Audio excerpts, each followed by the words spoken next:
Hello guys, welcome back to 1 Minute IT Shot. In this video, I'll show you how to disable announce calls on your iPhone. If you're tired of your iPhone speaking the caller's name every time someone calls, here's how to turn it off. Let's get started. First, open the Settings app on your iPhone, scroll all the way down and tap Apps. Now scroll to the P section and select Phone. Next, tap Announce Calls.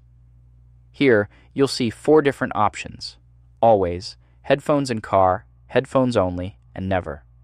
If you want your iPhone to completely stop announcing incoming calls, simply select Never. If you only want call announcements while wearing headphones, choose Headphones Only. Or, if you want announcements only when connected to your car or headphones, select Headphones in Car. You can also choose Always if you'd like your iPhone to announce every incoming call no matter what. Once you've selected your preferred option, your changes are saved automatically. You can now close the Settings app. And that's it. That's how you disable or customize announce calls on your iPhone. If this video helped you out, leave a like, subscribe to 1 Minute IT Shot, and I'll see you in the next one.